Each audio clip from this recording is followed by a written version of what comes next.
Welcome to this episode of Prairie People's Poetry, a spotlight series highlighting Saskatchewan spoken word artists through performances and conversation on the craft and community of the art form. I'm your host, Cat Abenstein, and today we're talking with writer and interdisciplinary artist, Carla Harris.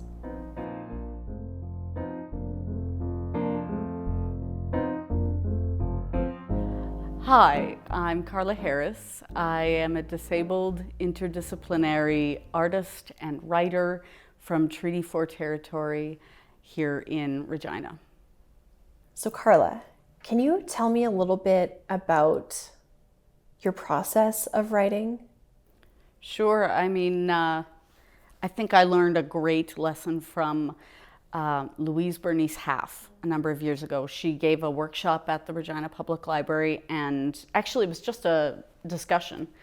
And I felt like I'd come out of there with a whole workshop. And one of hers was talking about every morning writing. She writes at 4 a.m, I believe. I only get up at 5, but to just sort of get ideas out of the way and not put any pressure on myself, because when I'm tired, I'm not thinking about a goal that it's going towards or anything. I am just dumping words on a page, which is helping me really process maybe what was stressful yesterday or something I dreamt about. And it's really been a great way of sort of getting more of the subjects that I never used to take the risk of touching on into enough of a solid format that I could see how this would be editable, see how I've become curious with it. So it was really kind of a good way to not walk in with a goal in mind and not walk in really fixed on something, but just trying to encourage a creative practice. So where do you draw inspiration from? A lot of my inspiration comes from probably nature. A lot of the experience that I had as a kid, really growing up with farm life and small town life and lots of camping and canoeing and stuff. I feel like I relate more to the earth and animals and a larger picture than I do to things like religions and things. So it's often a starting point for a lot of my writing is noticing something or a creature or a interesting thing out around me that is naturally there that I can relate to in a very different way. It feels valid to be bleeding. Records have scattered my body across courtrooms, ripped back my wet hair like an impatient comb, raked my years, laid me to dry, split me and stacked me like absolute fact. But my bleeding is a furtive hurting, entitled to go unquestioned. A knowledge only I will own, clutched evidence under my own jurisdiction. The pain will bear my silent sovereignty. As a courtroom shakes its fist, people rise and fall like rippling flax in a harsh wind, breaking green and blue as bruises. Now calendars no longer fit. Days mean distance. Subpoenas are pauses. Delay recreates powered language for presiding over people. The trial's years had disjointed my months from my body until his sentencing day, when the crowning belly sinks, pressing outward in a heavy pain that warms with swelling heat. The stiff security guard pats me down in the lineup, empty eyes count. Blank floor tiles to not feel this shameful being touched. Concealing my most bloody weapon. In each day, rows of sufferers draw straws to breathe deeply into a vacuum. A victim protection room, But the Crown believes their November verdict is enough for my protection, so my January friends make up tight walls to hide my eyes from where he sits on the very same bench as me. I want blood, but I do not want to kill. I want my blood, the art of my pain, standing with me. Fragmented eras of us have endured, have sat ignored between those silent walls. If the system let us in at all, these walls still clutch generations of our agony. I walk out of the courtroom. I draw the cup. I pour him down the drain.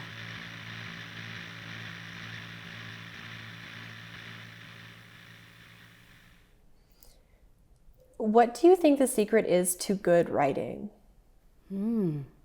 Writing poorly first. I really do. I think that for years I had this mindset of, you start on something and this didn't do very well when I performed it at the last event, or this, I don't know if it's any good, and would kind of get rid of them and move on too quickly. I think the best lesson that I've been learning over the last few years is puke the ideas out and let it steep. And I come back and I work on the editing considerably later, often. Sometimes I'll have 200 notes in my phone, or just things that I've noticed that I would like to work on, but it's when I get back to it that I can really discover something.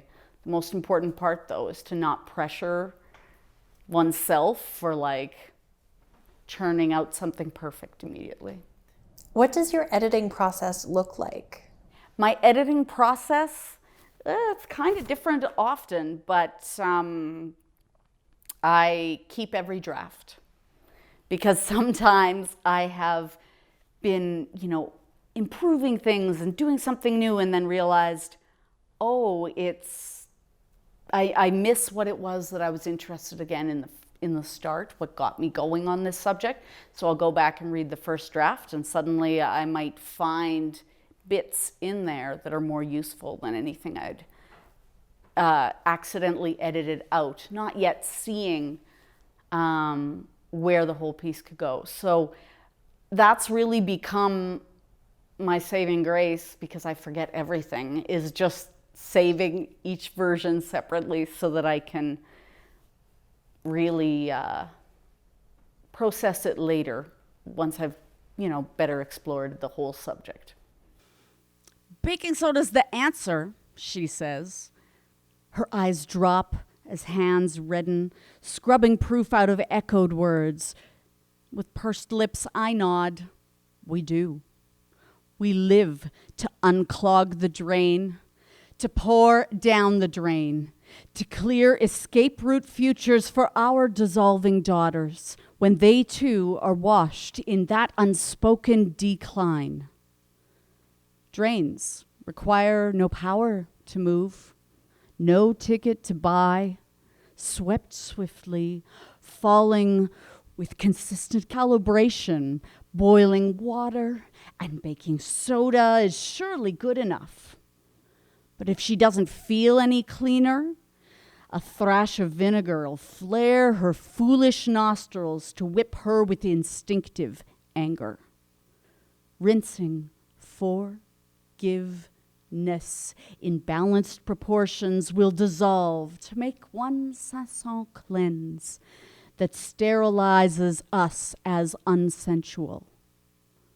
Just one dipped cloth, heated on high, with a blink to broadcast power and burst as the vapor for an afterword at first, until we start to condensate, compressed with unrequited reminders, dried on subway walls, trapped in mastaba tombs, pillaged at base camps, in churches, and with jokes in the copy room.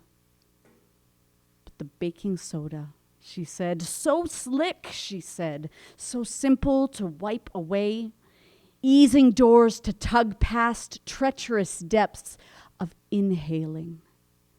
When his breath stays heavy, that filthy steam eternally retains his weight. Bogged down, a clammy stillness in the air. Have you always been a performer? I have always been a performer. I did my undergrad in music, but well before then, I'm pretty sure I was singing along with every, what was that show where she had a puppet that was Lamb chop? Lamb chop. Singing along with things like that were and all of Sesame Street, all of those, creative voices and shared storylines and stuff. I just very much grew up with wanting to, feeling like it was a great way to spend time. We didn't watch TV and stuff as kids, so we would play and sing and imagine that we had all been orphans and run around and we were taking care of each other on the farm, and you've got just these things to explore that can be a lot more fun to unpack and explore. Works really well as a writer. What is some of the best performance advice that you've been given? I think probably the best performance advice I've ever been given has been from when I was a musician. I studied Alexander technique, which is sort of a practice of meditation and getting to know the body and really feeling present. And there's all elements of breath and everything, but what I learned the most from it was that we have a tendency when we're going to perform to tense and to do things that it sometimes takes you a little while to really notice where your habits have formed, but search for them and really to release things like tension that affects how you perform can really help you feel safer to explore it, actually. It becomes a real curiosity instead of pressure of performance. Waiting at a stop, calling out in audible breaths, choke in muffled catastrophe, listening for that ring around the sink that dries, concentrate. I awaken amiss, after seizing, where crisp cornered lips retch, the way sleepy eyes crumble. But it's harder to brush the static speckle from chewed cheeks, a bruised tongue, the clench that whips saliva soft as beaten egg whites, to crystallize like after eyes, the cluttered lace that shatters softly when a thread is pulled, a snag to intercept awareness. Delicate as strands of newsprint ash afloat after flaring. The synapses of my strain grow unfelt, unheard, as are my words, and my motions that gust like violent wind. I only see my illness reflected in the eyes of each observer after the body's thrashing, when unsanctioned pain hasn't set in yet. How do you get better as an artist personally?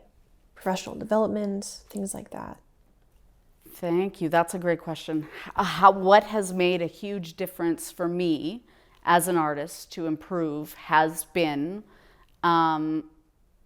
interacting and speaking with other artists, other writers. I've gone to a number of writing workshops lately and things like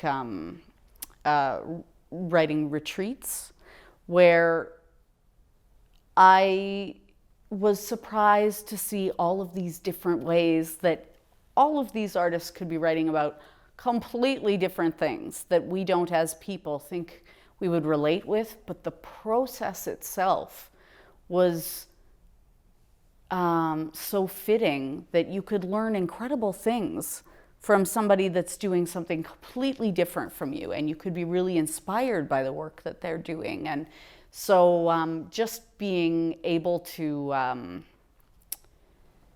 broaden who I know and find learning opportunities in things I did not really expect. What does community mean to you? Community for me means that everyone is very different. And that is a goal. I mean, coming from a background, you know, in a small town where I was that rare, odd kid with a disability, you know, and we didn't even fully know what it was yet, but we just knew I was odd. Being able to kind of see the bigger picture of community and see everyone else's oddities and let people like talk about these things and share this stuff. It is so much more interesting than sometimes being in settings where the subject is only about one thing or something like that, right? Like the most rewarding things that I've really gained from the spoken word community have been my community. And it's let me feel safe to try things that I was too scared of. I never thought I would write about any of my trauma experiences. When I was, you know, initially writing poetry, sometimes they would have my experience with epilepsy buried in them, but I would never say things like that. And then it was seeing the response and the support from that community and the questions, and seeing that people could actually be curious about these things that internally I think I felt I was so isolated due to. Seeing that variety in a writing community has given me far more voice than I imagined. The lurking clutch is stealthy as a seizure wipes my settings. It's desolate to isolate. Tremors surge from nostrils, lungs to eyes, and to the pelvic floor. A purest disconnection, an emptiest mind. Fear steams as a mechanized reaction without a why. Skipping record, a crumbling avalanche, a page in the wind, a fossilized seashell, a stiff plank across the ditch. Thoughts invert to senses as I enter the peripheral coliseum that takes my breath, my eye, and all internal wonderings. I sense the heartbeat of a light switch, pressure-changing radio, deep drops down a soundless hole. A chasm, artwork inverted, negatives reverse red to cyan, green to magenta. Familiar, auras swoop eyes as optimal zoom lenses, closer, tighter, finer. But different. Throbbing syncopated sound of breath in wordless mouths. I want to catch the exact moment at the mind lifts from the waiting line to rise. How do you think the internet has impacted spoken word? I think the internet has been very valuable for spoken word, partly because, you, in a lot of these sort of broadcast production things, you see that different excitement, and it's a different type of performing and a different type of approach to writing and how we give and how we share than maybe, some on-the-page poets. At the same time, like, I think there have been probably crazy amounts generations of storytellers that have gone unheard. So we've got things like these evenings that are, slam nights and stuff where things are being recorded and things are being shared. I automatically think of being that weird kid in a small town that didn't, have, my friends didn't like the same fun things I did. And you could see, anyone could see this. You could be the only kid living, in a very different directed area, and you could find something that would be relatable. It's been really useful and incredibly helpful. Things like Twitter, and so helpful for the disability community, because so much more dialogue about why and what we're doing and what our lives are like and what goals we want to set. That stuff comes out when we are not isolated by the on-the-ground everyday lifestyle that we can either afford or practically utilize. I have one question left for you. Sure. And it's, do you have something that you'd like to say that we didn't touch base on? Maybe that's advice for people maybe in the disability community who are looking for ways to write about their experience? I think I do have one. If there's anything that I could advise or encourage, if there's anything I could encourage, it would be for people to feel less intimidated about a word like disability. Because I know I hear these kinds of conversations all the time where someone will say, oh, well, I'm not in a wheelchair, I'm not in a life-threatening condition, the word itself just means that there is a practical change to the everyday life caused by a health condition of some kind. So it can be something that changes every element of the body or the mind or the energy or things like pain. I think that disability has been the most rewarding community that I have found. And if you doubt whether your life or the condition that you deal with or the problems that you deal with are serious enough to count, you count. And I really believe that everybody can, if you embrace these tricky challenges about our lives enough to be able to discuss them and get them out of that internalized stress of like trying to pretend we don't have a problem dealing with, like you can meet the most amazing people and find those other curious things that that you can offer. And I feel like I have, the disability community has been one of the most kind and rewarding and understanding and loving groups of people I've ever met. And I'm incredibly proud to be a part of it, and I would welcome everyone. So because I know myself, when I was initially diagnosed, it was epilepsy, right? And I thought, oh, well, it's not bad enough. It's not a condition enough. But when you look at the practical ways that it changes your accessibility, how easily you can manage things and what things cost more, I say it'll be better for the world when we all look at disability as nothing unique and isolating, but just a commonality that humans all deal with at some point in some way. This has been Prairie People's Poetry with me, Cat Abenstein, as your host. Thanks to Carla Harris for their work, and thanks to you for tuning in. Make sure to like, share, and check out the other videos in our series. And be sure to let us know what you think. Thanks for supporting Prairie Poetry.